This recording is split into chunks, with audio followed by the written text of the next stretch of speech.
Boy, this Flames team, I mean, there's just nothing going on. They're so flat. I think we can do Afterburner right here after 40 minutes, and there's no chance they'll come out at like Carolina's in total control. I'll tell Jack to start recording. We'll do this, and we can go home early. 2-0 Carolina. That's simple, right? Hello. Welcome to Afterburner. It's Pinder and Cami. And it is not what you thought it was going to be after 40 minutes. Now, that said, those that know this team have said, okay, it can look bad and still turn into a win. Unlike last year's team, which had 2 third-period comebacks in 82 games, this NHL hockey club now has 6 third-period comebacks in just 26 games. Cami, the Flames, from the ashes, emerge in the third for a 3-2 victory that looked like it might have been tied up late, and it was not. A sneaky thriller at the Dome after a sleepy opening 40. And the blasty jerseys, as you see. Fans back together. The Find Away Flames are staging a reunion tour. Who would be, like, Backlund's left. That's got to be the only guy. But he's telling them, he's like, gather around the fire. Okay, fine. Find Away Flames reverse retro. Yeah, okay. Remix. But Backlund would be like, okay, young men, come gather. You've brought your stockings, hang them up by the fire. We'll sit by the Christmas tree. I'll tell you a story about a plucky little 2014-15 Calgary Flames team that had no business winning a lot of games that they won because they didn't quit. And probably because they got a lot of bounces when they needed them. But the Flames are good in the third tonight, Cami. I wondered if it was going to be too little too late. Carolina, it was their third game in 4 nights. They were just in control. They really didn't allow much in the way of threatening plays in the opening 40 minutes. Wolf was victimized by 2 tips in the first. It was tough to get anything going against Carolina until all of a sudden they did. A minute 21 apart, the first and second goals for the Flames in the third period that would tie this hockey game. And then only 6 minutes and 5 seconds after getting their first goal, they found the winner off the stick of Blake Coleman. That's a big win for this club that now has 1 game remaining on their season high 6-game homestand. Huge, especially since you're up against a team that expects to contend. Their coach just lit them up on international television. Is that right? Mid-game. I didn't realize it was international. Well, I imagine someone in the States must have watched that. Well, it's true, but it is McDavid counts. as well. It counts. That's right. It was Rod Bridmore. We're on our way to losing 50-0. And he basically said, I've never seen this team play so bad. You knew the effort would be there. You knew they'd be cranky. You also knew they'd be tired. And when that disallowed goal was disallowed, you just wondered if there was going to be enough gas in the tank from the Hurricanes in their third game in 4 nights on the road. And they created some chances. They had the old 6-on-5 final 5-minute push, and they got a save from Wolf in there. A block shot from Hanifin felt big in there, if I've got the timing correct. And the Flames do hold on for 2 points. 3-2 on the homestand, Jack. Is that right? Because they had Vegas, Dallas, loss, win, 1 to go against Jersey. 3-2 on the homestand so far.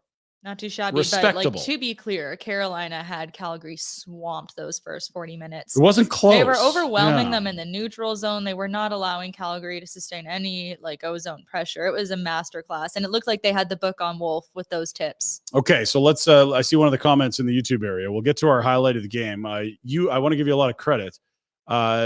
Somewhere in the second period, you had said, I know it hasn't happened for him, but I've liked Blake Coleman tonight. I think I want to give him a shout out post game. We don't have to try to squeeze in Blake Coleman. He's our highlight of the night. And as you see in the comments, there he was at the end of the game, as Mickey O states it, blocking a shot right at the buzzer. He and Wolf on that left post for the goalie, allowing no shot as the buzzer sounded to secure the victory. Coleman was great tonight. The man did it all. He was everywhere. No, he had some of the only good opportunities. I'd say him and Kadri through the first 40 were the best players on the ice for the Flames. Yep. He had their best power play chance, pass from Greer where Coleman tried to go backhand, but Chekhov kind of read him. Save. But then he comes back. He gets his 100th assist of his career on the Anderson goal. And then, of course, well, I think we might as well just play it. Yeah, the game winner is your Betway highlight of the night. Is brought to you by Betway, 19+ Ontario only. If you had a little dough down on the Flames coming back after 40, Betway was paying you handsomely tonight. Here we go. That's a nice move, and it is not surprising that a short a group of penalty killers could be better than the Flames power play. It was just refreshing that it was their own penalty killers better than the Flames power play this night, as it struggled mightily again. And you had noted it. Carolina had allowed the most shorties against in the NHL. There's been 4 scored on the Flames power play. Is that 8 now in Carolina's or 7? I think it's 7. Like, that is not what you want at all. You're like, okay, extra man, here we go. Let's go get him, guys. Maybe we can get a goal. Other way, trouble, saps everything.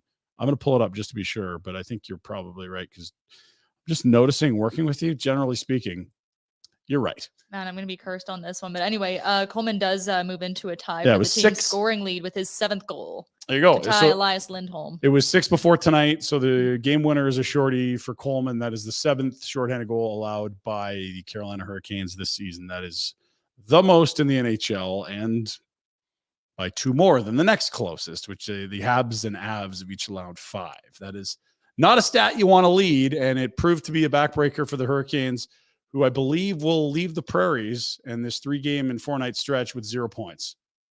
Loss in Winnipeg, loss in Edmonton, loss in Calgary. They are absolutely cup contenders, but it's a miserable run for them. They didn't play well last night, and I don't know how much more you could get from them tonight. They held the Flame to not a lot of chances through 40, but they leave with their tail between their legs. And I believe they outshot the opposition in all 3 games. That was they the did script. Tonight. They 100% did in Winnipeg. I'd have to check on the Oilers game. The Hurricanes this season leading in shots per game, and also doing another thing which is nice, which is leading in the fewest shots against per game. That's a nice little blend when you can get that going. Lots of shots, but not against you. Very few against you. If they get some saves, this is a team that's absolutely in the mix. They just haven't been able to get it. And tonight, I didn't think Kochetkov was bad. There was a couple nice saves, but gosh, that Coleman one's a backbreaker. Not that he should have had it necessarily, but the other guy at the other end allowed 2 in the first and nothing after that. I thought Wolf actually settled in nicely before the narrative could set in too much. Oh, definitely. I mean, I know they're not necessarily highlight worthy, but I think Wolf's best work was coming when he was facing shots through traffic, and there was a lot of that. I don't think the tips are necessarily his fault. There's only so much you can anticipate. There's only so much you can anticipate on a tip. Yeah, I'll get to the tipping stuff later. I want to do that. It's a conversation online, and I kind of want to just say, okay, what's noise and what's real? When you're looking at 4 career games and 3 starts, you're going to overanalyze everything. So what's a real trend and what's just random, right? Like if I go to 4 Flames games in my whole life and I buy nachos at 3 of them and the team wins 2 of those 3 games, that doesn't mean they're correlated. They certainly did happen at the same time. It's not causation. The Flames aren't necessarily a different team if you buy or not buy nachos. But if you really focus in on a 4-game sample, you can convince yourself of some crazy things. I'm not there on the tips. We'll explain in a moment. Okay, we will. So yeah, your Betway highlight is the Coleman shorthanded goal. Igor Sharangovich setting that one up. Nice play on the wall, pops it loose, and Coleman, the lovely winner that comes in the third. Were you surprised on when did you think the goal was coming back for Aho that could have tied it? When you adamantly said it was coming back. Working with Pinder. Pinder. I don't trust it. I don't trust my eyes when it comes to goals being called back, because sometimes things seem so obvious and it just goes the complete opposite way. There is that. I'm not even guessing. There's anymore. Just a couple hallmarks of things that either are or aren't. And he got a stick right up in here, and it was like, that was moving him. And then moments after that, the skate of the Carolina forward clipped his pad. And it wasn't like the 5, 6, 7, 8 seconds until the shot. It was immediately after. It's like, that's not fair. Yes, that was a goal in many eras in the NHL, but the way the rule book's interpreted today, I couldn't see that one standing personally. So it was coming back. It did. They didn't take long to hum and haw about it because they didn't need to. It was clear. You can't get your stick under the shoulder of a goalie and move him when he's trying to make a save. And he was in his crease at the top there. It wasn't like he was doing the old Mike Smith wandering aimlessly through the universe thing. Next time we should get you a hockey stick and you can explain the penalties a slap shot style. Yeah, well, I think you got it. I did this. The goal comes back and you feel the shame. I feel the shame. That's right. There it is for Betway, your highlight of the night. Cami, does this change anything how we feel about this team? I mean, it's certainly a lot of mixed messages. Through 40 minutes, you're like, sell them all. This group is trash. And then at the end of the night, you're like, wow, they beat another cup contender. They've beaten Vegas. They've beaten Dallas twice. They've now beaten Carolina. I'm not suggesting they are a contender, but they do have some quality wins if you strip away context and just look at W's. They've beaten some good teams. It's impressive that they can do that. It must build so much confidence Gotta for feel this team good. that they can manage to pull this off and be as successful as they are in the third period. I know I said this last year. I call it my the Flames F-boy theory. Okay, I'm going to need an explanation here. All right, think about like a really crappy kind of relationship where one person seems to be like pulling away, and as soon as you're like, all right, cool, I'm out. I'm not going to waste my time. They are right back in it. Yeah. They're the best person in the world. Dean calls us the jilted lover. I now know the analogy. Yeah, I didn't give the with your a modern terminology. twist. Yes. Yeah. But very much like that. So, but it's just like I'll never go back. I'll never go back. And then it's like, well, you're looking lovely tonight. It's like, oh, I love you. I'm back. It's a bit of that. It's very much like that. But at the end of the day, is that successful? Is that ever a true recipe for success? Look, if you're asking me if the plan is to not look good through 40 minutes and try to come back when down by multiple goals in the third, the answer is obviously no. It is nice to see it. It can't be a game plan. And I think when it happened, they showed the graphics 17 times this season in 26 games, the Flames have allowed the first goal.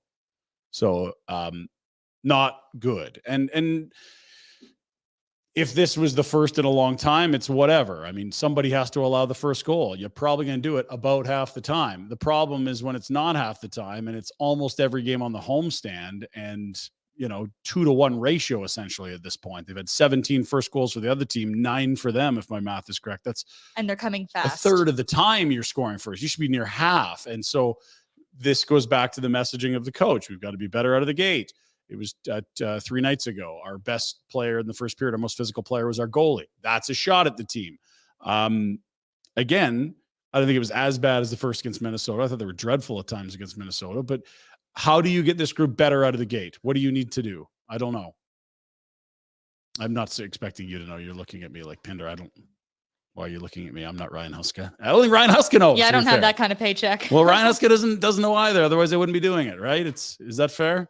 That's very fair. But there's one thing I wanted to ask you, just since you brought up what Huska said about the goalie being the most physical player. He also said pregame he wanted to see bite from his team. He said AJ Greer is the only person he's kind of seeing it somewhat consistently from. Did you see anyone else who had their chompers out tonight? Well, Coleman for sure I thought was engaged physically. I thought Solovyov moved with a little more confidence and moxie tonight. Not that that's a big minute guy. And off air, you'd noted that he didn't get a lot of ice in the third, which is probably what you should do with Dennis Gilbert and Elias Solovyov at this juncture of a 1-goal game. Gilbert was getting into it too. He went after Nietzsche's. And that's his game. If he's not physical, he's probably not going to play. That's why he has a job in this league. So. And Pospisil was really trying to get into it, which is so the guys that have to do it, scary considering his injury history. The guys that have to do it to be in the league, we're doing it for sure. I would say that. But yeah, I don't know. It's a mixed bag game because the power play, I believe, finishes over 3. Yeah. It's hurting them a lot. They get a shorty, so you call it a special teams win. They have 2 points. They look flat through 20. Man, the second. This thing looks like it's wet blanketed, like everything's done here. When do we head for the exits? And all of a sudden there was a game. 3 goals in less than 6.5 minutes, change everything.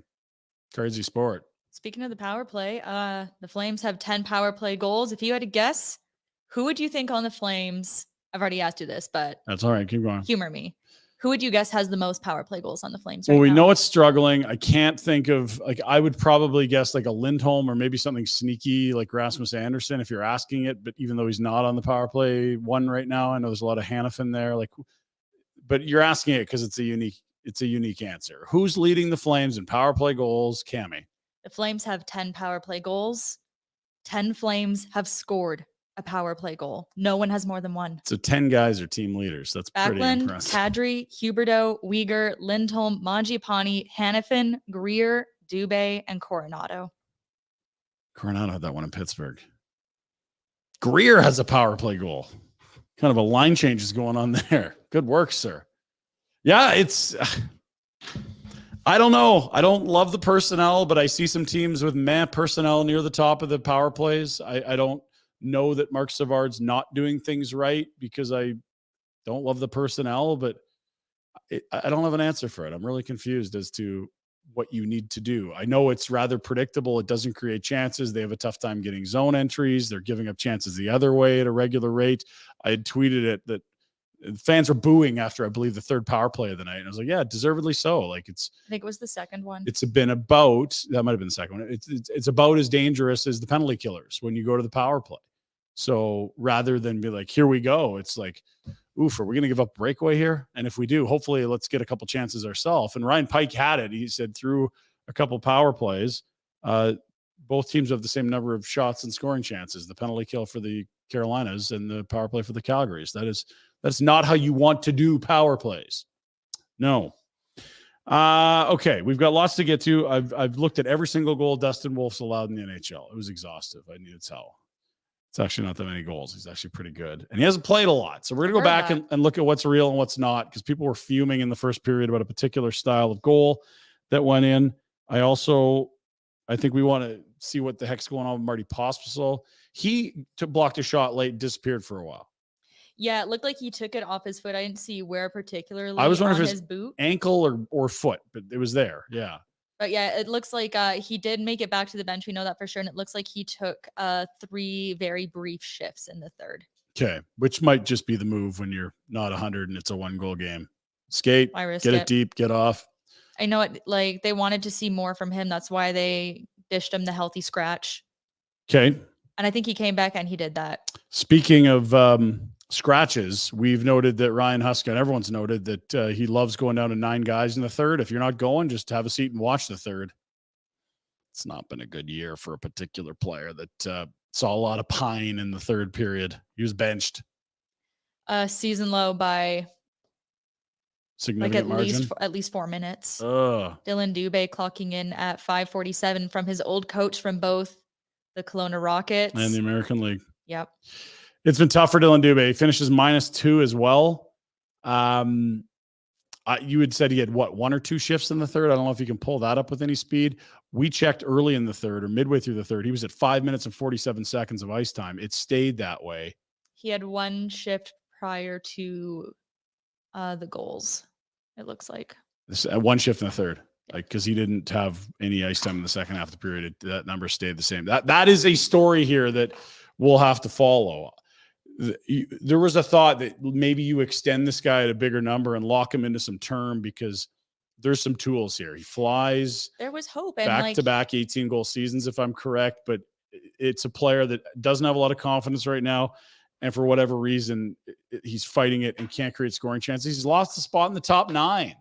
On a team with not a single 30-goal threat, he's lost a spot in the top 9. Now, there's a lot of, maybe I could get you 15 to 20 guys on this team, I guess, but how has he not carved out a role in the top 9? This is supposed to be prime years for a player. And for one of the few players who had a career year under Daryl last year when everything just seemed like it sucked. Yeah, he's been knocking on the door of 20 goals for a couple seasons now. I know people make a big deal out of it as Flame. He's had that a couple times, but yeah, good fitness over here. 27 assists last year. He's on pace for 10 goals and 13 assists this year, and on pace for -17. Previously, he'd never been worse than -6 in the NHL. He's 25.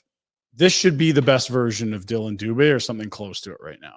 And that doesn't mean he can't start playing better, but when you see a 31 or 2-year-old and this happens, you worry. And when you see a 20-year-old, it's just part of development. This isn't a kid anymore. This isn't a prospect anymore. This is a guy that's making $2.3 million with arbitration rights this summer that's looking for a new contract. He's an RFA. What the heck case are you building here? Like, it's to the point where even qualifying him at that number feels like an overpay. Like, he's played himself into a really bad spot for him and the team and his old coach in 2 stops, as you noted. It's been a tough year. And tonight, you hope's rock bottom, but he hasn't been scratched yet. That would feel like rock bottom. 5:47, 1 shift in the third, -2. They only allowed 2. I'm not blaming Dylan Dubé for anything, but if you're trying to gauge the confidence the coach has in the player, it's nothing right now. It's very low.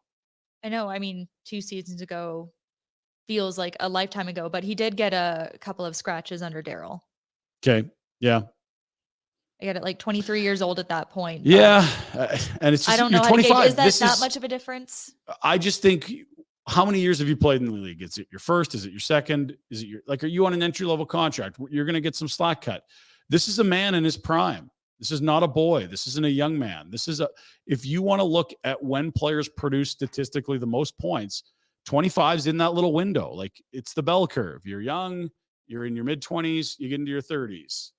He should be having something like a career year right now. And you noted it. It was back-to-back 18-goal seasons, like you could call last year a career season. There was no reason to think this guy was a fourth liner last year. He's a fourth liner this year. And that can change. It's just tough to watch. And I don't know. I don't think he's a bad kid. I don't think he's a bad player. It's just clearly a guy that's got no confidence right now. None. Day. You know what might change his confidence? Maybe getting married? Huh? No, maybe not. I don't know. It's a hell of a segue, Pinder. Well, Charm Diamond Centers is proudly Canadian owned and operated since 1972, and they've got over 85 locations across the country through Charm and their sister brands. Get custom ring building delivered in less than 4 weeks with the Charm Masterpiece Program and an unbeatable pricing policy. Holidays are coming up. It's the perfect time to check out the large selection of Canadian lab-grown diamonds, mine diamonds, and don't pay until 2025 with their instant in-store financing OAC. Charm Diamond Centers is giving you a chance to win $5,000. That's a $5,000 gift card. Become a Charmpion with the Propose. Propose. Get it? How would you propose? One knee? The bend and snap? What's the move? We'll see. Here's the move for you. Tag Charm Diamonds. That's at Charm Diamonds on Instagram. Post a story with a video or photo of your propose. Be sure to hashtag the propose and be entered. That's how you can win $5,000 at Charm Diamond Centers. For more information, go to charmdiamondcenters.com. It's go time. All right, gang, listen up. It's time to learn the propose. Coach? Bend and snap. Beautiful form. Nice arm extension. Facial expression. I could use some work. All right, let's see it. The propose. What's that guy doing? I think that's the bend and snap. That's a whole different deal. Charm, home of the propose. Oh! Baby Playfair. I don't know that would change Dylan's fortunes. The marriage thing. We'll see. He's got enough on his plate right now. I don't know if he is married. We're making a lot of assumptions. We probably should separate those two items. Dylan Dubé's play and the Charm Diamond Centers read.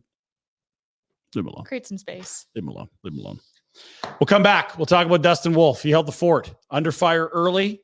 And it is often instant reaction universe we live in. And that meant for a period, everyone was, yeah, he's too small. I've seen enough, Cami. I've watched maybe 10 periods of Dustin Wolf, and I've come to the conclusion he's too small. Those people might be wrong. We'll come back and tell you why on Afterburner. BK Beaufort Liquor is a proud sponsor of Afterburner. In fact, our very first sponsor ever, right back to our first Afterburner ever. Big thank you to Mandeep, Manjeet, and Jazz. Huge Flames fans, a heck of a family. Good-looking cashier, Mandeep, as well. Find them right across from Winsport on the Trans-Canada Highway. Whether you're grabbing some beer for your place in town or you're heading to the mountains, make sure you stop in, say hello, whether it's a specialty wine, liquor, six-pack of beer, whatever it is, check it out and grab it at BK Beaufort Liquor. Coming up in January, we'd love you to be there with us. We are going to Phoenix the 11th to 13th of January. It is the Barn Burner vacation to see the Flames take on the Coyotes. We got your hotels, we got your flights, we got your game tickets. Go to nationgear.ca to book yourself a spot. $14.99 based on double occupancy. You can book your spot now at nationgear.ca. That's the website. You'll find the link on the top. Avoid all the Oilers stuff. It's there, but just pretend it doesn't. nationgear.ca, and then book your spot in. They are moving. There's a limited quantity, obviously, but it's going to be a great time. Whether they're winning or losing, who cares? It's Phoenix in January. Go and watch some hockey, hang out, have a heck of a time. nationgear.ca, once again, to book yourself in for that. And it's brought to you by Alberta Blue Cross. Memorable moments with Alberta Blue Cross. It's about cherishing past moments and making new ones. Alberta Blue Cross Travel Insurance helps you protect your memories and more. Wherever travel takes you, visit ab.bluecross.ca/travel for more information. Alberta Blue Cross, celebrating life's memorable moments inspired by hockey. It's hockey season. Get ready to cheer on your favorite teams with us at the Stage Bar at the Grey Eagle Resort and Casino. Enjoy the game on one of their huge, large screens with friends, drinks, and delicious food. Let's go visit GreyEagleResortandCasino.ca for more information. How about this information? Happy hour. Doesn't get much happier than this. 3 hours of happy hour. Let's make the most of the day and your afternoons with great drinks and food. Join us at the Stage Bar and Blaze Bar and Grill for the new happy hour. Every day, 2 till 5. Great food, specialty drinks, all starting at $5. Visit GreyEagleResortandCasino.ca for more information.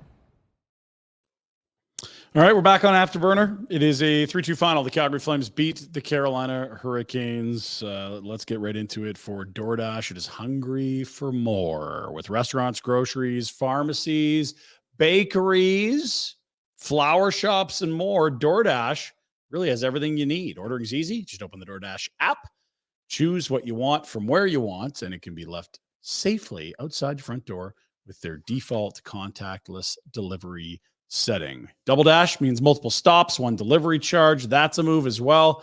Don't worry about cooking or running to the store. Let it all come to you with DoorDash. And for a limited time, our listeners and viewers get 25% off and 0 delivery fees on their first order of over $15 when you download the DoorDash app and enter the code NATION25. That's 25% off, up to $10 value, and 0 delivery fees on your first order when you download the app from the App Store and enter code NATION25.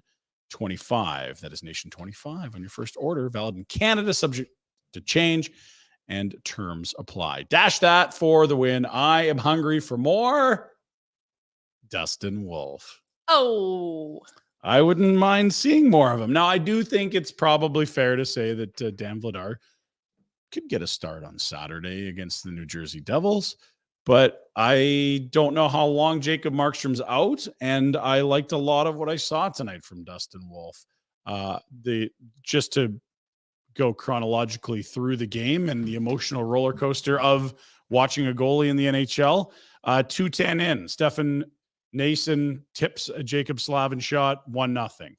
8:49 in, Bunting tips in an absolute wire from Dmitry Orlov. It's 2-0 less than 9 minutes in. At that point, Dustin Wolf's on pace to allow 6, and 2 of the first 4 shots you had noted yes. had gone in the net. That's not a start that feels good when you're watching a goalie. You know what it also was? Not a goalie's fault that 2 tip pucks went in perfect spots. And the first thing I saw online when noting that, I said, man, I tweeted it, like, Dustin Wolf's having a tough time with deflections this year. Like, they're just killing him. Not suggesting he's bad at them, but it's just like, how many times are these going to get tipped into corners on him? Like, tipping a puck is kind of like, maybe I can get a piece and I think it could go in a certain direction. It's not like shooting where you're picking a hole here, folks. So the point I'd made after the first one is like, man, that's another deflection. What a tough break for this guy. Like, bad luck. And people interpreted it, or at least said, no, he's small. Tips are going to get him all the time. He's just not big enough. And because he's smaller, the tip, it has, there's more net that it can go into. You know what you've just described is Dustin Wolf playing net his whole career. He is smaller than other goalies, and there is more net for shooters to look at. This isn't new, and this isn't different than any other type of shot. It just isn't.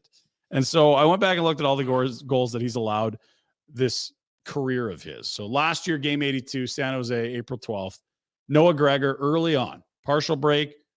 Wolf makes a save, kicks it back to him. Not the rebound he wanted. Gregor tucks in the rebound.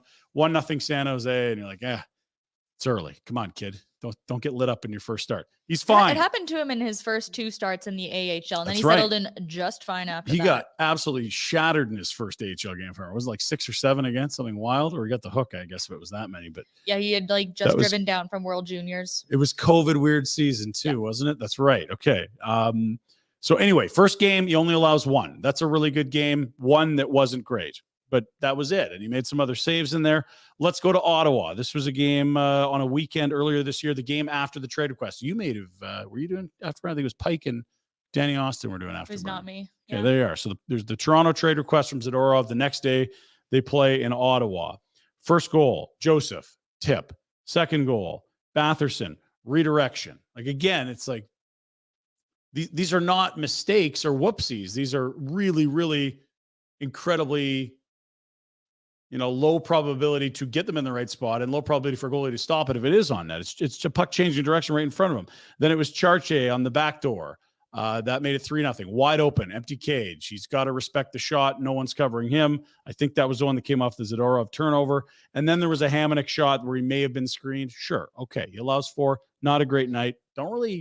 Maybe the Hamonic one he should have. And I'm not here to try to make excuses, but let's finish the exercise. Minnesota the other night, Boldy, redirect. Then it was Eriksson Ek with Nazem Kadri sliding into him. He allows 2 coming in relief. That was before tonight. 2 tonight, both tipped in. Nason, and Bunting. So that's 9 goals he's allowed in 4 NHL games. Has 1 beat him clean? Maybe 2? And so this narrative of they've figured out how to they've defeated Wolf. They're just going to tip everything in. It's like you can't. It's really hard to do. And when 2 happen in 8 minutes, it looks like it's a strategy, but it isn't. Has anyone ever said, or have you ever heard everyone say, "Oh, you see Soros? He's 6 feet. We have to tip the puck past him." Have you ever heard that? Not once. It's not a thing, people. It's not. And again, if a kid comes up and scores a goal in his first game ever, he's not on pace to score 82 if he plays a full season. It's something that happens in a small sample. And as we see more of a player, things normalize. We can actually start to project the future with a little accuracy. I'm not here for the Dustin Wolf can't stop a tip. He's too small argument. He's the same size as he is for all other type of shot attempts. I'm sorry. The thing that really impressed me about him tonight was a pregame Ryan Huska was talking about how good he is at rebound control. So I try to keep an eye out for that going into the game. Took him a little bit to settle in the first, but damn, no, that guy does not let a lot of rebounds go. He's like those little sticky hands that you'd get from the dentist when you were a kid. Not letting him go. And no hesitation in his game. Good. If he had to come out to play the puck, there was no hesitation. He went for it. Cleared it. Didn't matter if the other guy got a little close. It doesn't fun to watch. It doesn't look like a goaltender that doesn't feel comfy and is a little meek and is lacking confidence. It looks like a guy that belongs, doesn't it? And I'm not saying he's played his best game, and I'm not here to tell you he's going to the Hall of Fame or that he should be a number 1. But to suggest that there's some sort of we'll use the secret move and we'll get to Wolf, that doesn't exist. I'm sorry. And I don't want to give too much of a speakerphone to the 10 morons on Twitter. And maybe they're just emotional people that aren't morons, but I saw that. I'm like, how can we be jumping to this conclusion? Has it ever happened before on earth that was a thing? And B, can we not just be patient and allow a guy a full game before we're picking apart what's gone on?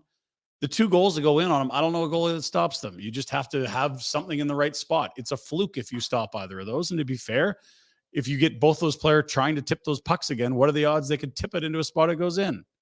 These are very, very low probability events. There's a reason it's not at the All-Star game. Thank you.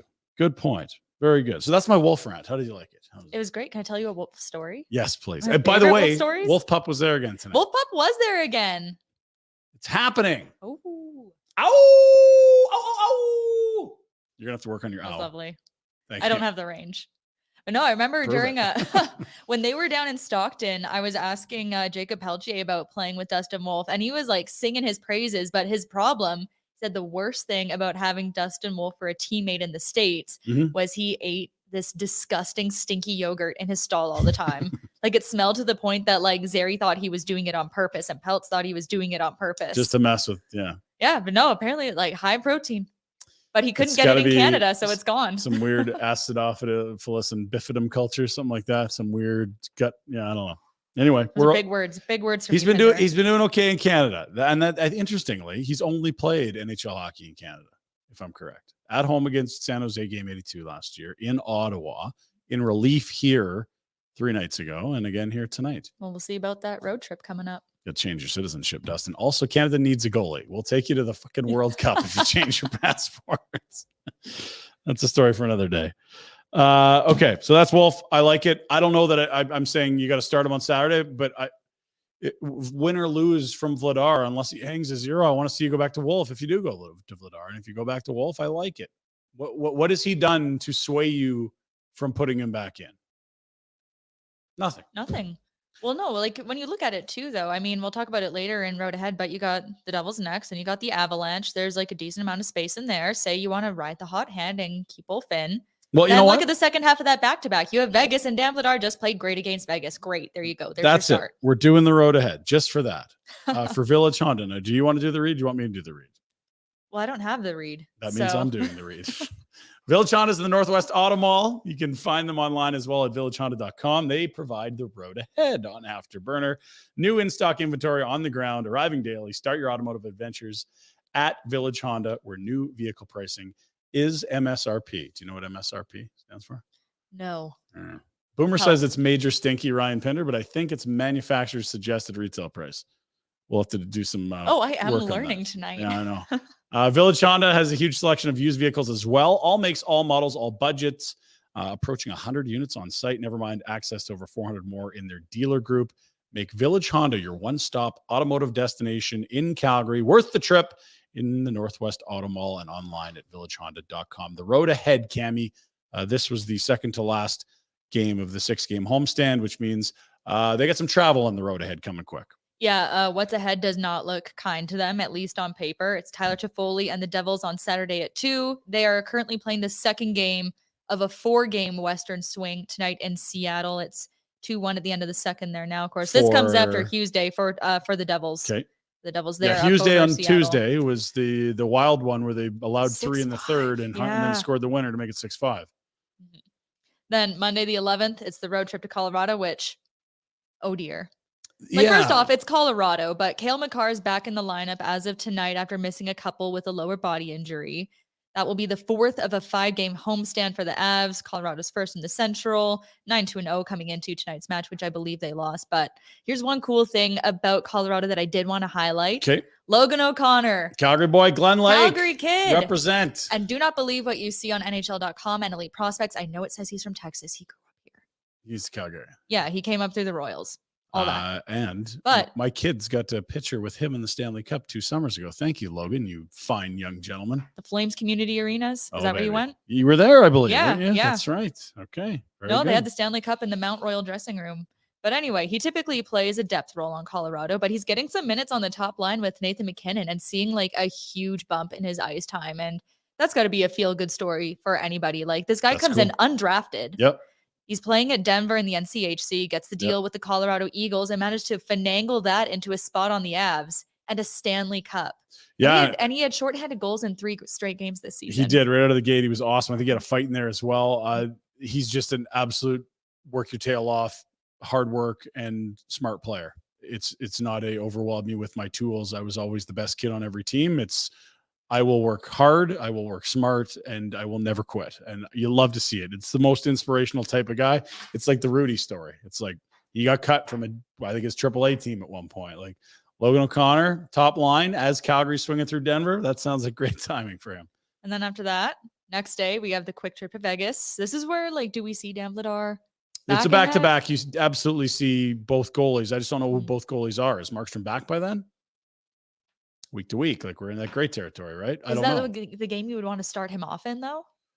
I don't know that any of these games on this roadie are ones that look easy or soft landing spots. My point is there may be 3 healthy goalies at that point, but you're going to use 2 different goalies on the back-to-back when you're talking about Denver one night and Vegas the next. It's too much hockey for one goalie with crappy travel in the middle, right? And Vegas will be coming off a home game against San Jose. They've proven they've got some bite, but they play San Jose on Sunday. Vegas, top team in the league, 39 points. They're winning like 75% of their games. They're very good. So they're going to be rested. And then again, you have the Wild after one day off. They all of a sudden look a hell of a lot more dangerous. And they're going to be coming off of 3 days off. I was looking. The Wild trailed at one point to Vancouver tonight. I don't know if we've got a final there yet. We do. They got they're down 2-0 in the third. It is not a final. That was the push for a 5th consecutive victory for John Hines as the head coach. It's been a nice turn. They're starting to look like the Wild we thought they were going to look like here in Calgary. They certainly look like a playoff team. So that's a tough one. And it's your 3rd game in 4 days. That is not you saw it with Carolina. You can play well, you can have a lead, but it's tough to put teams away because you're pretty white by the time you're playing that 3rd period of 3 games and 4 nights. Life comes at you fast. That's the road ahead. for Village Honda. Thanks for reading those reads. Got it. Thanks for sending me them. I don't know, Tuesday. Okay. So a 3-2 homestand will be a 3-3 homestand, a 4-2 homestand, or a 3-3-1 homestand. Also known as, hey, Cami, how do you feel about their chances Saturday against the Devils? Pretty good. Yeah? Yep. Explain. Goaltending, not exactly a point of pride for the Devils right now. We know they can Struggling. build a net, but I feel like Calgary does okay on matinees too. That would be a good deep dive for the next road ahead. I don't know how they do on matinees. Let's do this. I want to. I'm not looking at that. Where's my standings? I know sometimes it's just a gut feeling.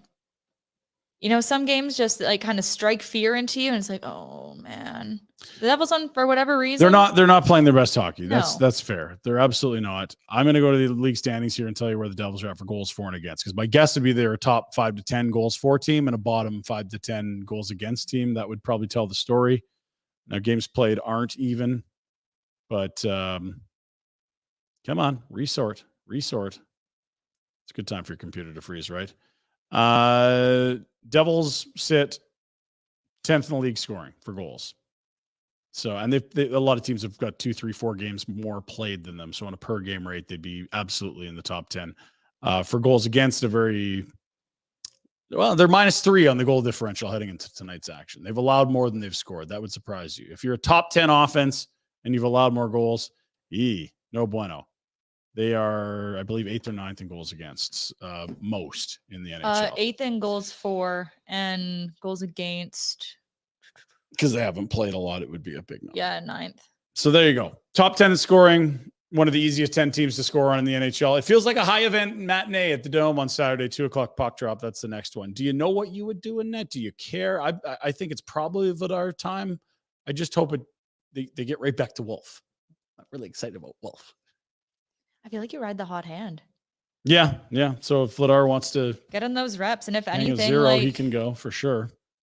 I mean, if you're thinking that Vladar needs to be on the move, yeah, sure, he probably needs a little bit more of a showcase, but I don't know necessarily that Colorado or Vegas would be the best showcase for that, unless he pulls out what he did against Vegas last time. But yeah, I would start him against Vegas. why would you also not want to see more of Dustin Wolf to decide whether this kid is ready for more regular reps in the NHL? I think it'll be Vladar on Saturday just because it's 2 games in 36 hours. And it's a good point about Vegas. I think you threw him right out against the Knights again because he was so good against them on the Monday that started the homestand.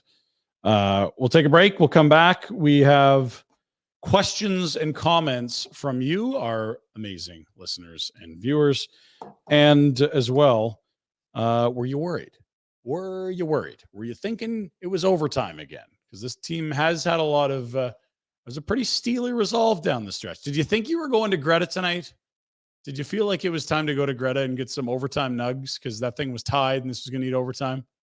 I thought so, just because they've gone to overtime or a shootout every time except for once that I've been on this show. So you've been working overtime a lot. Jack was like, oh no, did they tie it? Oh God. Because the Steelers played tonight. Jack, you were like, no, I just want some sleep. Don't go to overtime. Or were you just keen on the regulation win, Jack? Maybe he doesn't have to kind of put him on the spot there. I was keen on the regulation win. It was, for sure. It was not a Greta night, but anytime the Flames do win in overtime, you got to get your butt down to Greta. It's free order of the street nugs. They're quite good. Yeah, they got the spicy nugs and then the regular ones. I'd say have a few. Define few. Less than 42. We'll take a break. We're back in a moment with your questions and comments on Afterburner. Greta, it's our home away from home for Afterburner. We'll be there for live watch parties throughout the season. Should be your spot regardless. Before, during, and after the game, grab a cocktail, something from the menu, let the games begin, or maybe you get into the game yourself. Over 50 arcade games from vintage to state-of-the-art. Load up some credits on that Greta game card of yours and get at it. Greta Calgary, located at 213 10th Avenue Southwest. Check them out online, gretabar.com. Derek Newman of Newman Deems Real Estate Group with CIR Realty are proud sponsors of Afterburner. Born and raised in Calgary, Derek not only loves talking sports, golfing, but he's an avid sports fan. He's happy to talk sports or real estate with you. Complimentary in-house staging consultations, finding homes not on the market. If you're buying for the first time or a seasoned seller of homes, chat with Derek and he'll help you achieve your goals. If you're interested in buying or selling in the greater Calgary area, call Derek or text him at 403-619-6661 and let Derek put his network to work for you. That's Derek Newman for Newman Deans Real Estate Group with CIR Realty. One of the first things I do every Monday is head over to dailyfaceoff.com and I click on the Wendy's Fantasy Survivor Pool. Here's all it is. You got to pick some overs or unders, whether it's a point, a goal, hits, a team shot total, a win. You survive on Monday, you live to see another day, and you can earn major points towards Wendy's in the process. Wendy's is letting you win real food with your fantasy teams this year with the Wendy's Daily Face-Off Survivor Pool. For those of you who dream of smoking the competition, Wendy's is rewarding you with weekly prizes that'll have you winning despite your lack of winning combinations. But here's the big secret to lineups. It's all serendipitous. Like Wendy's new limited edition chicken strips and French toast sticks. Sometimes the best teammates are the ones you'd least suspect. Sign up to play Daily Face-Off Survivor Pool to win weekly prizes like new chicken strips and French toast sticks from Wendy's and the Wendy's app. We are back on Afterburner, a 3-2 victory for the Calgary Flames over the Carolina Hurricanes. They are 3-2 on this homestand as well, which will wrap Saturday afternoon at 2 p.m. Ryan Pinder and Cami Kapke. We are here live in Marloop if you're watching on YouTube.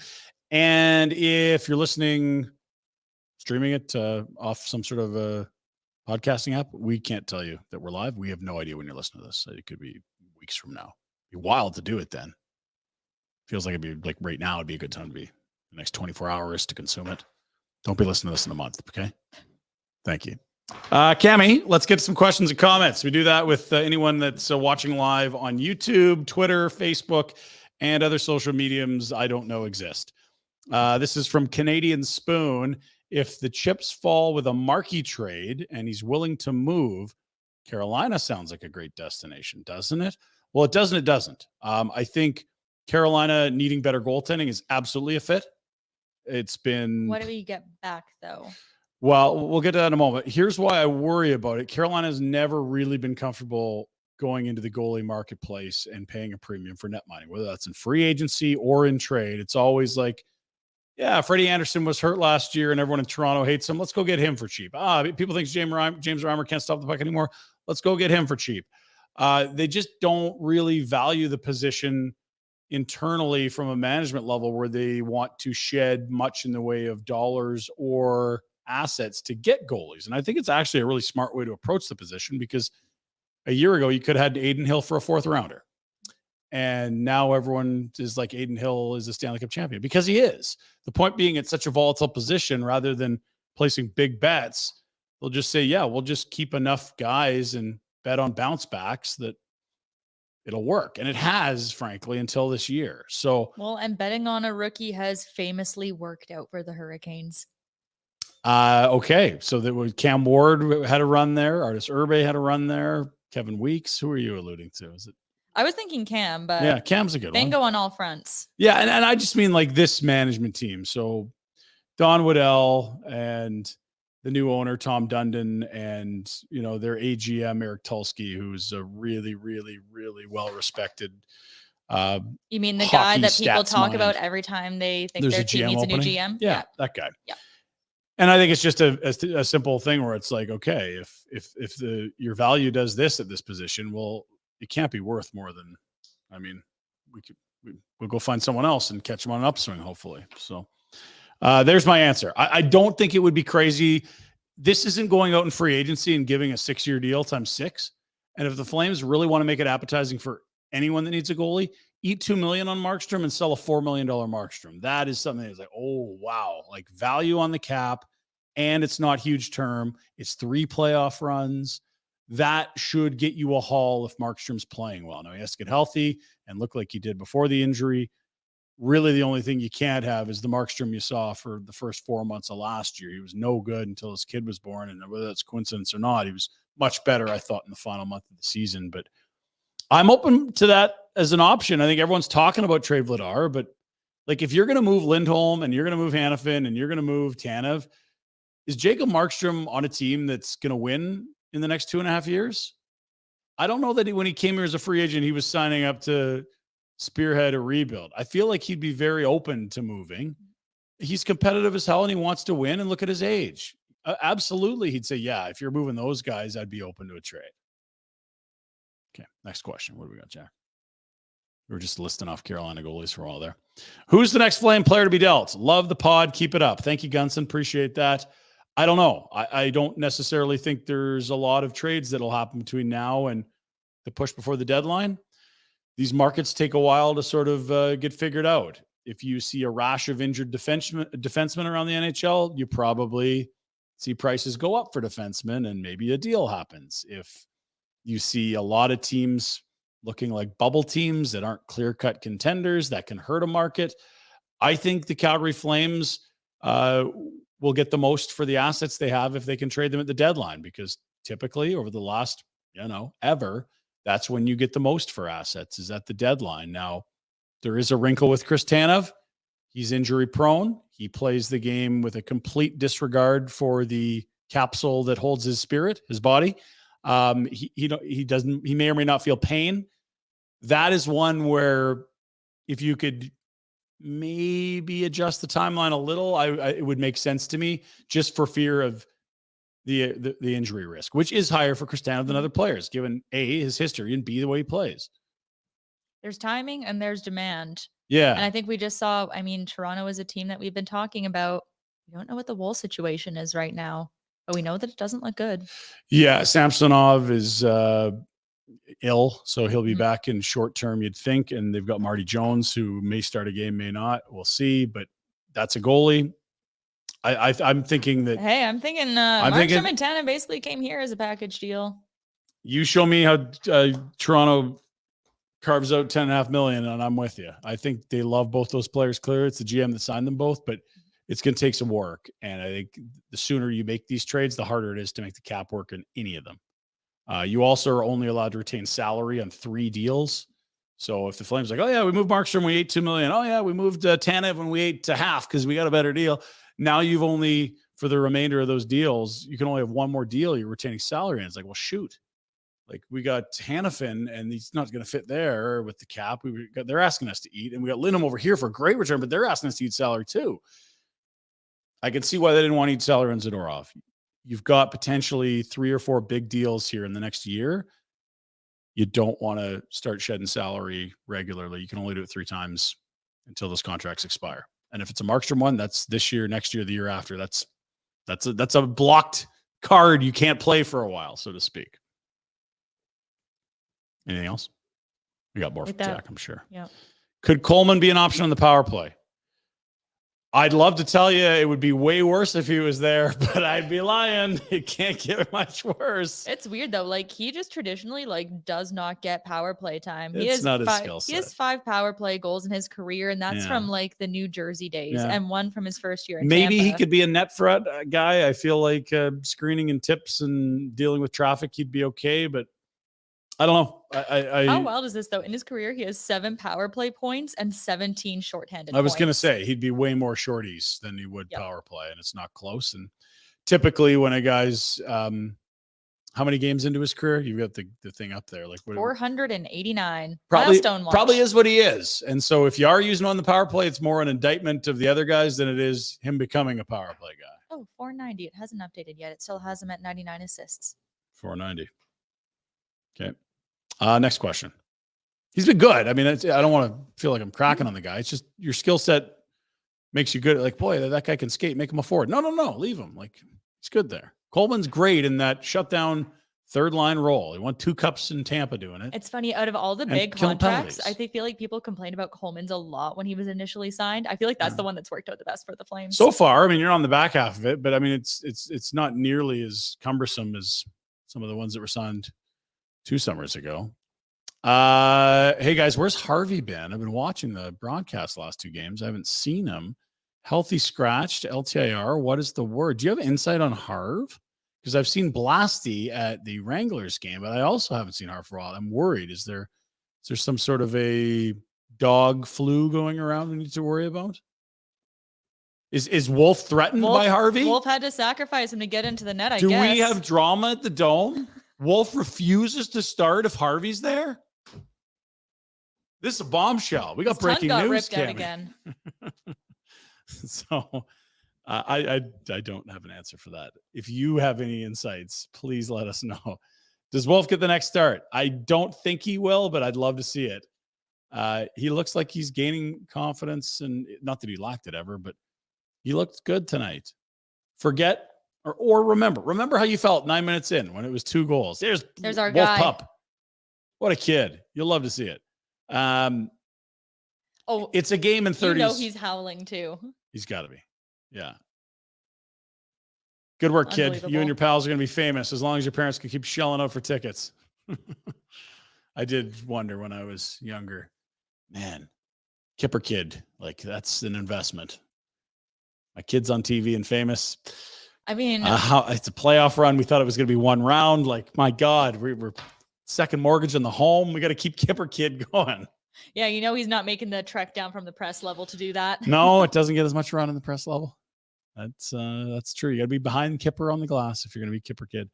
Kind of cool though, and there is something about goalies. He's got that something. There's a bit of swagger about him. So will he get the start? I don't believe he will, but I'd be fine with it. I'd say yes. Oh, really? Okay. We'll disagree on this one. Yeah, and again, I want to see it. I'm not actively lobbying for Vladar to start. I just think it's one of those things that it's a game 36 hours after a prior game. It's a good opportunity to use both. This question is for Cami. Have we missed Big Z? Well, no, it's for Cami. Okay. Yeah. Are they missing Big Thank Z? you for specifying. I don't think so. I think, obviously, Solo had a rough settle in. So it's 3 games, game. right? Yeah. Because it's Vancouver, Minnesota, and now tonight. So it's 3 games they played without Zadorov. I actually really liked Osterley When? the last 2 games. Okay. Like, I know he wasn't in tonight, but I No. thought that he was doing decent up until then. I'm okay with Gilbert in, and I thought Soloviev was better tonight. But the Soloviev question was not much about better that. tonight. The question was what? The question was, are they missing Big Z? I don't think so, just because it might be nice to have that energy out of the room. Not saying that he brought That's in a a fair horribly point. negative energy. That's a fair point. but- He's a better 5 than they have. He is. They don't have a number 5 defenseman that's better than Zadorov, but there's intangibles that come with it. And so, to your point, what is the value of having a malcontent out of the room? When you go public with it, it's different. There's always some sort of grumbling, even on championship teams. It's like, everyone has to have a role and really buy in. And Zadorov, at the heart of it, I just think he thinks he's an awesome, awesome D. He doesn't think he's a 5. He's like, man, these NHL coaches are so dumb. I have to go to my 5th team so they can finally get me where I'm supposed to be slotted. You're a 5, and a good one, a very good 5. 5's fine. You need 5's guys across like that. the board. 5. So I would say on the ice, you miss the physicality. You miss his tools. You don't miss the decision making, which is his weakness, and you certainly don't miss the distraction in the room. That's my answer. Okay, next I one. agree on that one. Yep. We talk about having elite talent. Maybe Zeri is, but we just don't acknowledge it. I've said a couple times to you, if you had to pick a Flames forward to rush on a defenseman one-on-one and make a move to create a scoring chance, who is higher on the list than Connor Zeri? I'm putting you on the spot because I don't think there is anyone. Well, there isn't on this team Like right now. Lindholm, it's like, okay, that's not really his game. Like Backlund, no. Kadri would try it. Kadri would try, and you know what? To be fair, Kadri did have a nice little move. He split the D tonight, but you watch Zeri and the electricity and the creativity and the ability to create chances out of seemingly nothing dangerous. You're like, that's what this team's missing. Last year, it was, oh yeah, they're out shooting teams, but no quality chance, all from the perimeter, and there was a lot of truth in that. And it's just like, where are the game breakers? You've got a rookie that's humming around, what, 3/4 of a point a game? That's 3rd in rookie points per game in the NHL. This is a dynamic offensive player. They are lacking them. If you want to put the question back up, I can answer it more specifically. Sorry, Jack. But it was like, we don't talk about game breakers, or there's a certain terminology there. Elite talent. Yeah. Like, he is probably the closest thing to like your most creative offensive player. Which is funny because he didn't look like that until he got to the NHL. It is weird. It wasn't like he was putting up Matthew Phillips numbers in the AHL. It wasn't even Jacob Pelche numbers in the American League, but there is skill there. And I remember actually seeing a play last year for the Wranglers where he did one of those, I'm faking the shot, toe drag around the D in and buried one all in one motion. I'm like, whoa, I did not know this kid could do that. And okay, maybe they all can do it and you can pull it off once or twice a year, but seemingly every other game he makes a play where he makes a defender miss. That is elite skill. So good question. Yes, Doogie. Is it fair to say that he's a player, one of those players who just shines the bigger the stage they're on? I don't know. Showing glimpses of that? I mean, I don't off the top of my head recall World Junior. I mean, it's just, I find that stuff can be a little cliche. I think also the smart, skilled players sometimes look better at the NHL level than they do in the American League, because a pass that's an inch or two in the wrong direction gets caught and can be given back to you. And if you're like, man, if this guy just gets here, he's going to be wide open. Why isn't he seeing it? They're going to see it in the NHL level more than the A. He looks comfy. He looks like an NHLer. Like, I've been very impressed with Zary. I didn't think it was this. I definitely thought it was going to be more of that Mangiapane trajectory where it's like fourth line, then third line, then second line. And maybe in 3 or 4 years, we'll have a 30 goal guy. I didn't think it was this. He's on their best line. He and Kadri and anyone else is their best line most nights. Mm-hmm. Jack, what else have we got? When's the return of Coronado? What kind of impact would that make, if any? It would make an impact. I just don't know where you're putting him. I don't see a rush here. Trying to remember the team. Someone was listening to too many podcasts, and I don't keep enough of my brain cells alive. But someone was noting an American League player that was just lighting it up, and it's like, yeah, great. Like, why get him out of that environment he's thriving in? Especially Coronado, first-year pro. We've actually talked about this every single Afterburner we've done together. We have, and I have the same feelings. Yes. So could you bring him up? Yeah, absolutely. But I don't see the rush. Who's coming out of the top 9? Pospisil maybe, but I like what he's doing. Everyone else belongs we don't know what his foot's like right now. We don't. You said it was 2 short shifts. So if you get an injury in the top 9, absolutely call it Matthew Coronado. That's my take. So there we are on. And I just for context, I believe he's still clicking around a point per game in the American League. And if you want to go check them out, see what those old Wranglers are up to. They got a home game tomorrow against Manitoba and another on Sunday. The Moose and then Sunday. Very good. Okay. Anything else, Jack, on the question front? Well, there's one from Doogie, by the way. He said put Coronado on the Kadri's area line. Pospisil's hurt. That's a move. I'm with that 100%. Who's out when Pelche returns? It's going to be a different universe when Pelche returns. Not to suggest it's a long timeline, but we'll be into the new year.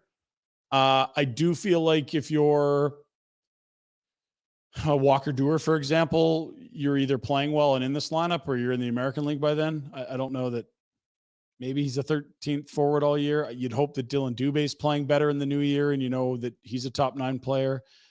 Teams will start not to just talk to you about your UFAs, but guys that they think, you know what, it's a bad team or it's just okay team. This guy's in the wrong spot. Let's see if we can peel off a Dubé or something. It's going to be a different looking roster, not dramatically. Even if Coronado's there, it's a different forward mix. So I don't know where Pelche goes when he's back. I would love to see him with Backlund and Coleman.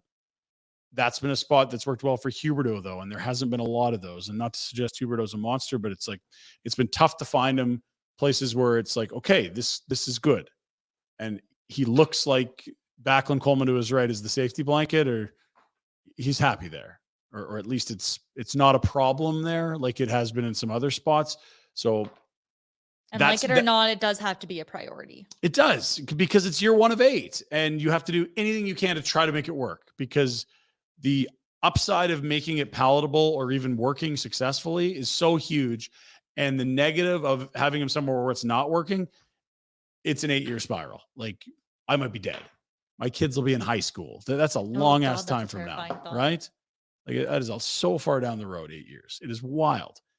So yeah, they're super invested in making it work. However, and so I'd love to see Mangiapane, who struggled, get back with Backlund and Coleman. They're always great together. It's a great line, but there's bigger priorities. It's Huberdeau, and I'd love to see Pelche there, but right now it's Huberdeau. So I guess what I'm saying is that this is all fluid. It's not static. Things are always changing. We'll see in the new year when he gets back. I think it'll be the new year. I think it's somewhere between, Feb 1, from Christmas to Feb 1. That's a big window, but that's kind of the 4 to 6 months we were told, isn't it? Somewhere in there. So Sounds about right. yeah. And it's just like the lines, there might not be more than 2 people playing together at the same spot than in mid-Jan than there is now. So where the heck is Doogie? So- I just looked at the comments. Yeah. 32 degrees here, going for a swim. What the Doogie, heck? where are you, buddy? What you're bragging on the afterburner? You're teasing us. Drop it on us. Tell me you're in the desert. You're in Mexico. What's happening, brother? Where are you? It's 32 degrees. I mean, if that's Fahrenheit, I'm not jealous, but I feel like he's not going in for a swim if it's Fahrenheit. That's some Celsius right there. I can't convert to Fahrenheit in my head. So. 32 is cold. That's all you need. 32, I think, is freezing, isn't it? I believe 32 is freezing. Yeah, you're I just don't know. like, I I'm don't know. Canadian. You are Canadian. I'm not going to fight you on that. Yeah. Final call for questions, Jack. Anything popping in there? We've given you an hour and 6 minutes. Probably too much. When will Cami get a guest spot on Barnburner? Well, first off, learn how to spell Cami's name. Show a little respect. Cami, right? It's Yep. double MY. What are you doing Yep. here? When would you like a guest spot on Barnburner? We I have mean- some availability around Christmas. Shoot me the invite, man. Shoot me the invite. No, it's been fun working with you. I think, I said it the other day, you're an incredibly talented broadcaster. We're very lucky that our needs matched with your availability, which is great. We're grumpy old dads. It's nice to have a different vibe around, right? So just grumpy and old. Neither. You're not a dad. You're not old. You don't come across as grumpy. I'm not going to tell you what you are. You aren't, but you don't come across. Dougie. Oh, Doogie. Yeah, Melbourne. that's true. I do know this. He's been talking about, there's a few Melbourners or whatever you call them down under. Doogie down under. There it is. Wonderful place. Yes. Cami, are you coming on the drinking show? That's a That's a serious. big. I want you to don't answer right away. You got to think about that one. Let me rewatch last year's episode first and do some math. If you want to stop watching that show about 45 minutes in, I'll feel much better about myself. At what point did the neighbors start to hate you? Yeah, around that mark. The problem was the show ended, but everyone's RPMs were redlining. No one was like, okay, have a good day. It was like, let's crank the music. So it was a party. I did suggest to Boomer that you guys should get screeched in. That's a good process. I'm going to a Tibbs Eve party. Oh, that's which lovely. You'll see some Yes, screechings. bye. Yes, bye. You'll see some screeching ins on Tibbs Eve. For those who know, you know. Couple kitchen parties. Love it. And long may your big jib draw. It means that will your big sail catch the wind? That's what it There means. you go. Thank you. Screech 'em in. Okay, Jack, how we doing? We good? There's lots. There's lots of questions if you want to keep going. Yeah, Cami, what are your thoughts? Hit it. I feel like I should reach over my shoulder. I feel and like grab I'm an not origin. I'm not contributing that much, but Pinder likes to talk, not new. Hey guys, do you think Villadar hits the trade market if Wolf keeps his great play and Markstrom is healthy? I mean, I think he's I think already he's stealth on trade market. He's on the market. The question is he worth the 2.2 million? And once he gets over that, I think, oh yeah, okay, well, now what do we trade for him? He's not there yet. He's had one really good game this year. Need more than that. It's not quite the Black Friday sale tag on him. No, But he's out there. he makes 2.2 this year and next year, and you're not going to retain on him for the reasons I said you weren't going to retain on some other Zadorov earlier in the show. Like, it's too valuable, that retention, to use it on something that'll have a minimal return. Like, Yep. I think his peak value, the best offer they've probably ever got for him since he got here, was probably around a second round pick. They added him for a third. Right now, you won't at that salary, but if he strings together a month of good play, I think it's reasonable to think you could get somewhere in the third range. I mean, It's a pretty. He's toolsy. The numbers aren't great. He's not old. Games played are low. He's the type of guy that could be great in 2 years. He's also the kind of guy that could be in Russia. Like, it's a huge variance for guys like this. Like, Tim Thomas was playing in fucking Finland when he was Vladar's age. Came in and was the best goalie in the league for 3-4 years. Won a cup, I think. Better have won a cup. Would Coronado provide more than Mangiapane at this point? Yes. I mean, he's going to provide energy.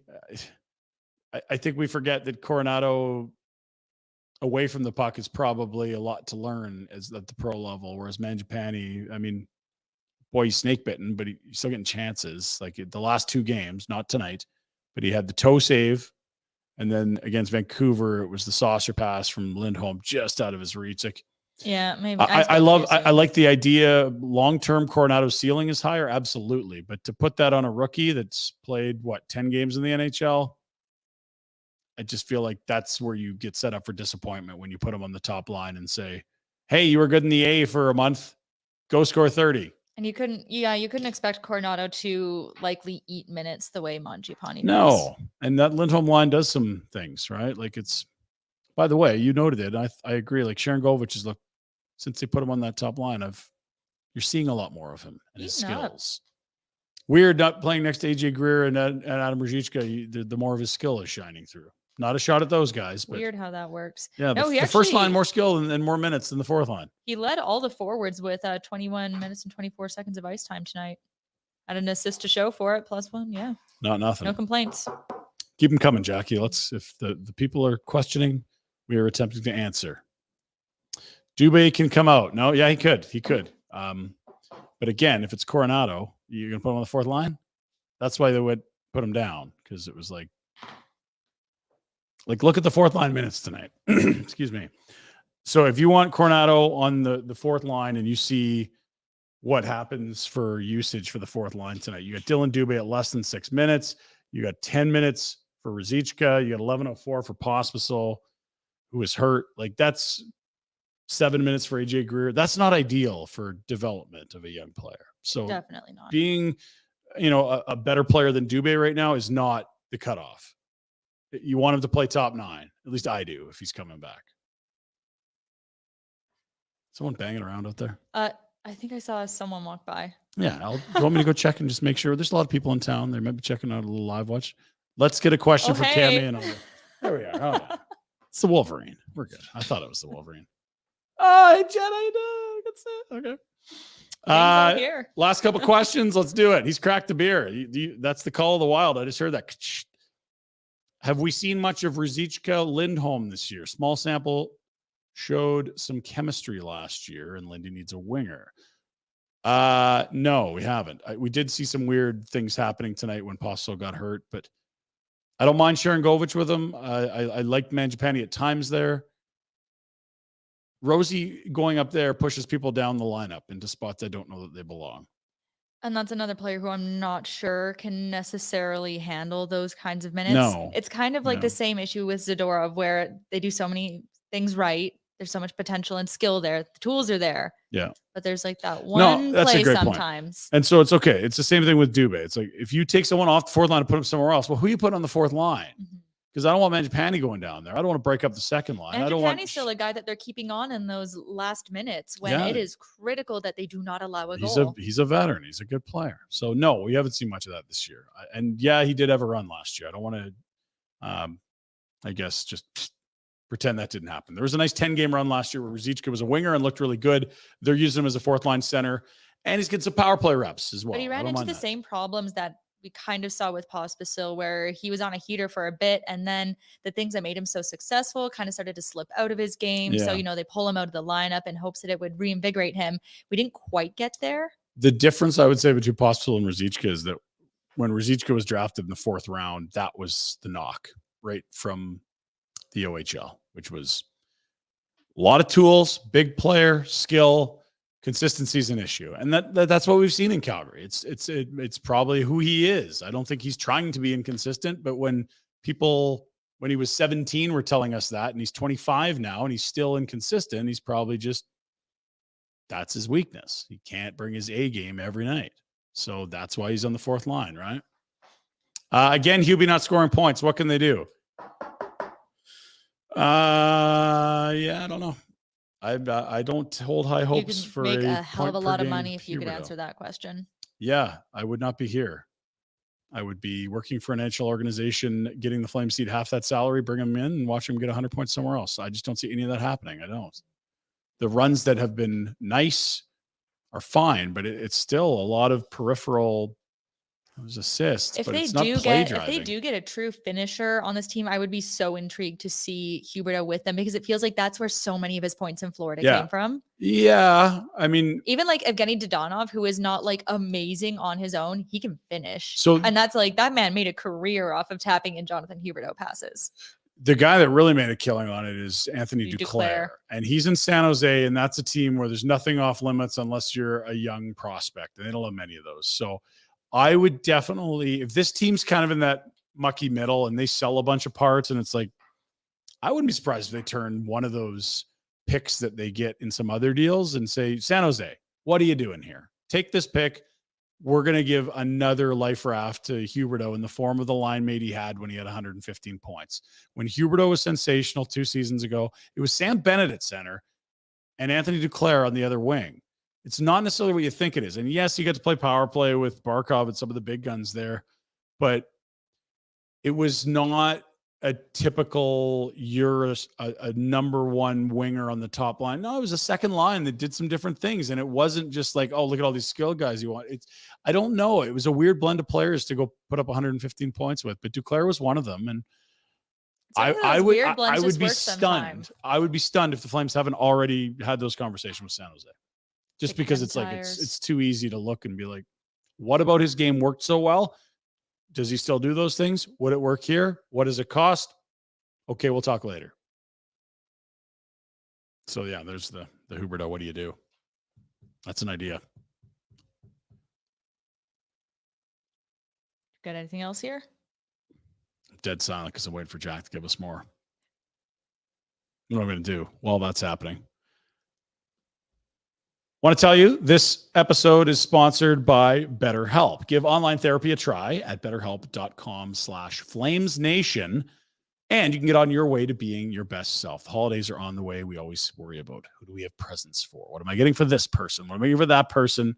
There's a lot of responsibilities. I'm cooking this meal. Who's making drinks that night? Whose house we're going to here? I got to set up the board game. One person you might be forgetting about. Don't want to alarm you. It's you. Because this can be a stressful season where a lot of things maybe aren't as fun as it is for gathering all those people. And if you're thinking about doing online therapy to try to come up with some techniques and some coping skills, some strategies, I'd say that's a great idea. And you can build a sort of a game plan before these things crop up, when you see them coming. What makes BetterHelp so great? It's entirely online, which means it's super flexible. It's made to fit your life. You're not stuck in traffic driving somewhere. You're not working around someone else's hours. It's here's the time that works for me. And yeah, I'll be in a spot that I'm comfortable in, not having to travel somewhere else. Also, they're going to get you to fill out a questionnaire so they can match you with a therapist that, you know, is good at helping people with the issues that you're dealing with, or maybe is great with coming up with strategies for certain situations that you're dealing with. I think especially for males, Cami, becoming more normal and accepted, and rightfully so, to talk about, okay, maybe everyone doesn't feel great all the time and we do have issues to deal with. So no, and everyone I'm deserves glad to we be can talk happy. about it. Everyone That's deserves right. to be the best version of themselves. Indeed. And therapy can help you do that, whether it's identifying what challenges are on the way or whether it's strategies and coping skills. Let you give yourself a great shot at a gift this Christmas for yourself. Maybe that's being the best version of yourself. Make your brain your friend with BetterHelp. Visit betterhelp.com/FlamesNation today. That'll get you 10% off your first month. That is BetterHelp, HELP.com/FlamesNation. Back at it, 2:00 Saturday. The return of Tyler Toffoli, but really, it is the Yegor Sharangovich, how dare you, revenge match. There was 2 players in that trade. And we can't wait to see it. And it was Einar Suniev. He'll be watching intently from Massachusetts. That was the other player involved, the third rounder that went to Calgary. That was the trade on the eve of the draft. a third rounder and a Toolsy 25-year-old. That Sharangovich and Toffoli, who's had a great start with the Devils, a matinee, and you nailed it earlier. They are great at scoring goals. They've had a tough time keeping them out of their own net. That high event team will be playing the Flames to wrap a 6-game homestand. Thank you for being here with us on Afterburner as well as the main show. We got a fun Friday tomorrow. We're raising money for Closer to Home, our Christmas charity, the Top Shelf Elf. We've got some new auction packages you're going to be tickled to see. Boom from some sort of island somewhere tropical has got a package. He has said, quote, "You can't get this in a store." So a unique one-off on the way tomorrow. Look for that to be unveiled on the show. Thanks for being with us. Cami, thanks for being here. Hey, thanks for having me, man. See you tomorrow.